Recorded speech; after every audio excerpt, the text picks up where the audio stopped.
Everybody's getting excited about the total solar eclipse, where the moon is coming, in front of the sun, transiting in front of the sun. planets that orbit around other stars transit in front of the star. So Webb can look at those exoplanets and use the transit just like we're staring up at the moon transiting the sun. Gotcha.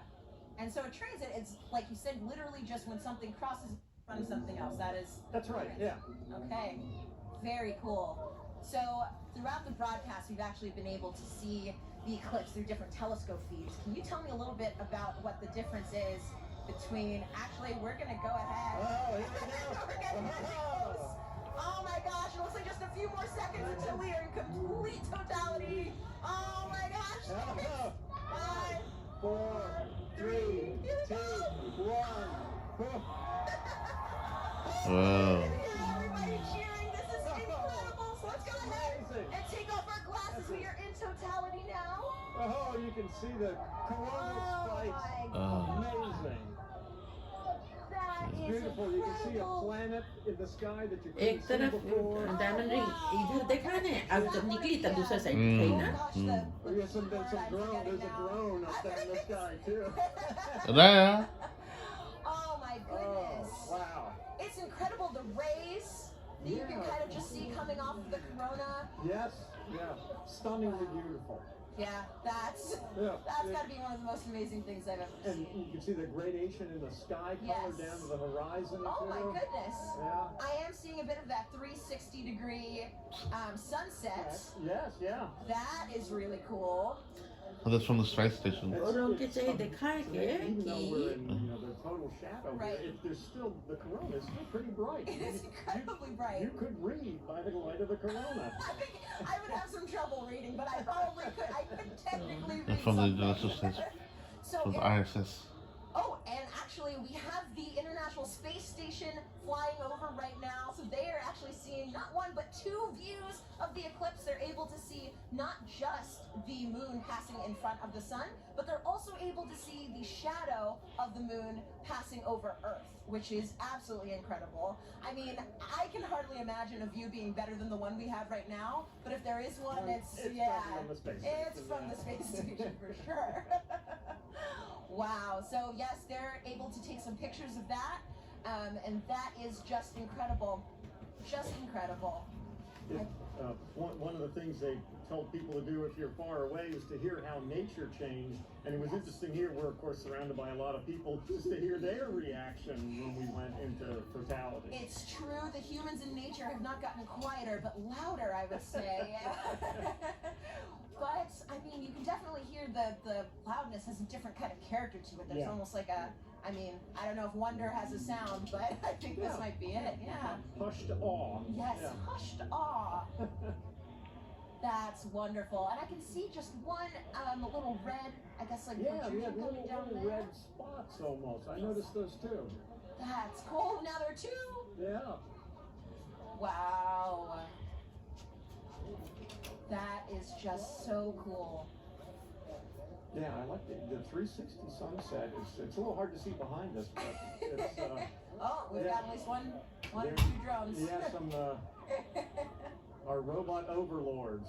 Of course. And so, Eric, I know that, I mean, clearly with the drones, people are starting to get involved in the eclipse, and I know that there are lots of ways that people can actually get involved. One of those ways is with citizen science. Right. Do you mind talking about some of those opportunities, how people can actually... Sure.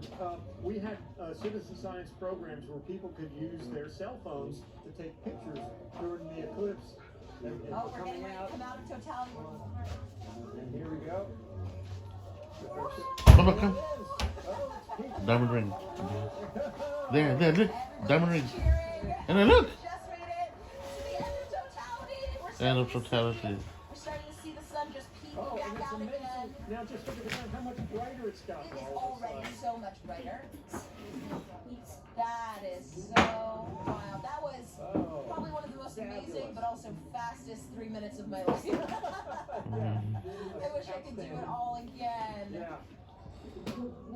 All right, well, that was incredible.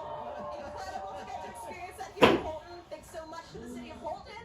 And also City of Holton, thank you Maine. so much, Dr. Smith, for coming out US. and hanging out with us and experience this wonderful event. Oh, it was my pleasure, and congratulations to the city of Holden here for doing such an amazing job covering the eclipse. It was amazing how well orchestrated it was. Above and beyond. And I want to say, of course, a special thank you to photographer Dave Bowman, who has been giving us these incredible images from the telescope feed.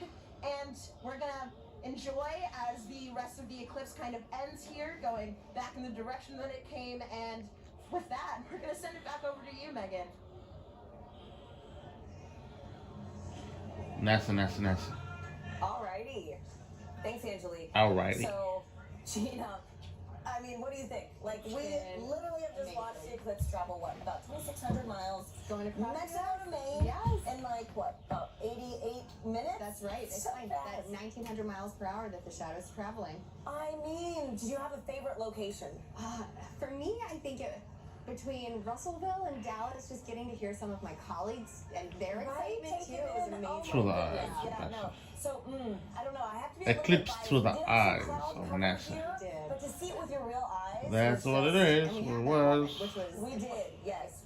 It was amazing. And so it's really cool, too, just to think Eclipse about how millions 2024. of us now have this shared moment April. of what could be a once-in-a-lifetime event. It's true. Once in a And so, lifetime folks, we have event. time for some more questions from our viewers.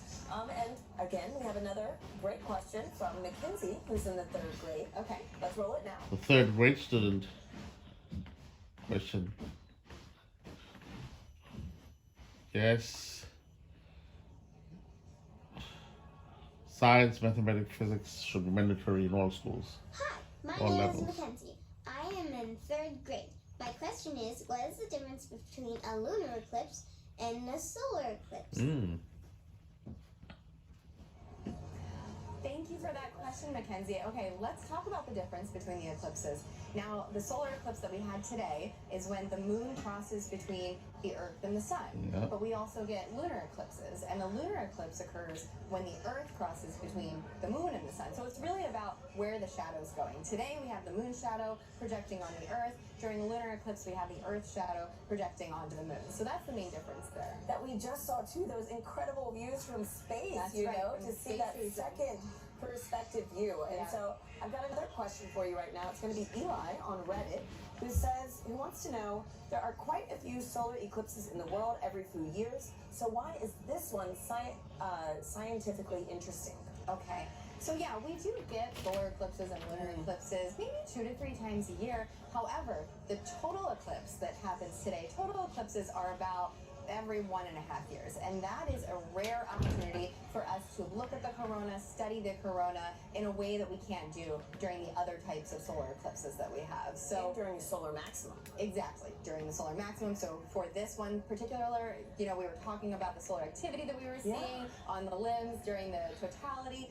Yeah, there's just a bunch going on today for this eclipse.